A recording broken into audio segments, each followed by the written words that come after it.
we say to America is be true to what you said on paper.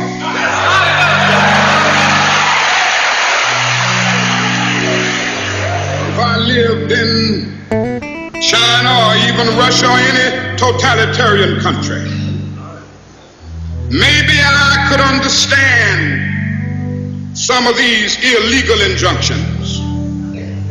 Maybe I could understand the denial of certain basic First Amendment privileges because they haven't committed themselves to that over there. But somewhere I read of the freedom of assembly. Somewhere I read of the freedom of speech. Somewhere I read of the freedom of press. Somewhere I read that the greatness of America is the right to protest far right.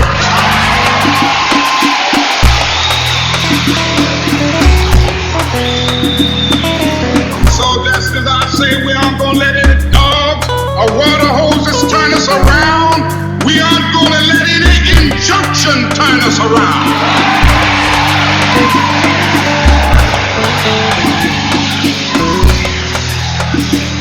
Well, I don't know what will happen now.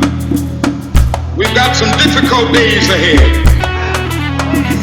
But it really doesn't matter with me now, because I've been to the mountaintop. I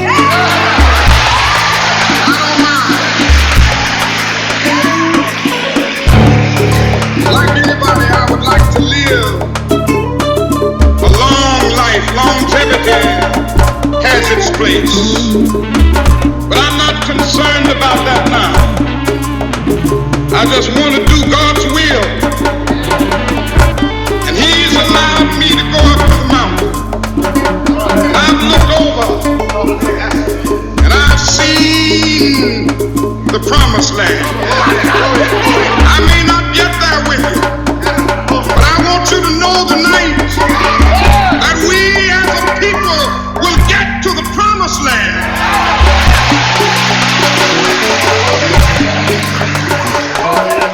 So I'm happy tonight. I'm not worried about anything. I'm not fearing any man. Mine eyes have seen the glory of the coming of the Lord.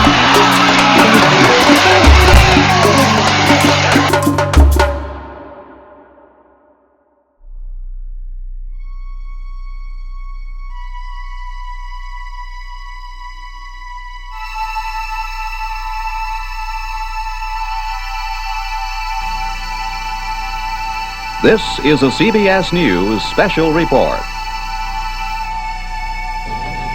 Dan Rather reporting for CBS News from New York. The Reverend Martin Luther King Jr. was shot to death by an assassin late today as he stood on a balcony in Memphis, Tennessee. Dr. King had planned to lead another civil rights march in Memphis next Monday. We got the latest on the story now from Russ Hodge, news director of WREC-TV.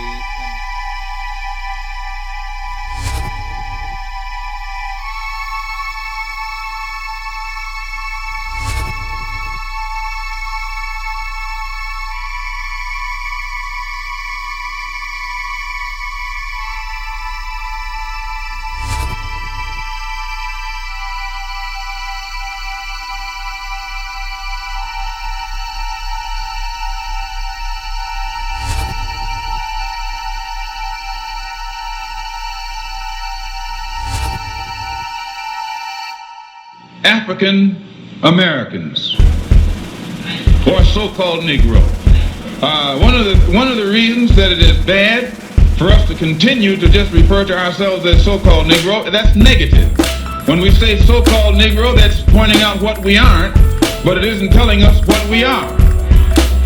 We are African, and we happen to be in America. We're not American. We are people who formerly were Africans who were kidnapped and brought to America.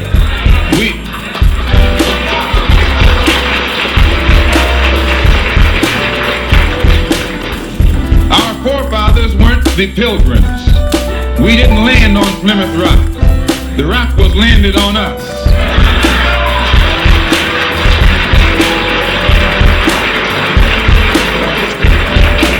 We were brought here against our will. We were not brought here to be made citizens. We were not brought here to enjoy the constitutional gifts that they speak so beautifully about today. And because we weren't brought here to be made citizens today, now that we've become awakened to some degree and we begin to ask for those things which they say are supposedly for Americans, they look upon us with hostility and unfriendliness.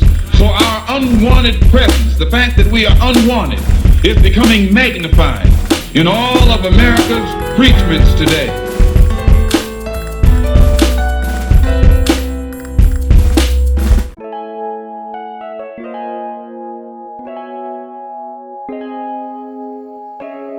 After the Egyptian and Indian, the Greek and Roman, the Teuton and the Mongolian, the Negro is a sort of seventh son, born with a veil, and gifted with second sight in this American world, a world which yields him no true self-consciousness, but only lets him see himself through the revelation of the other world.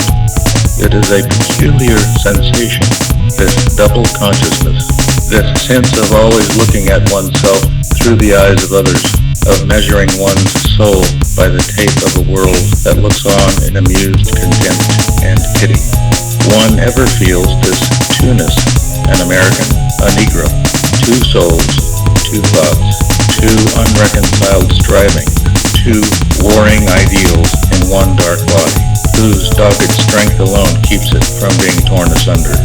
The history of the American Negro is the history of this strife, this longing to attain self-conscious manhood, to merge his double self into a better and truer self. In this merging, he wishes neither of the older selves to be lost.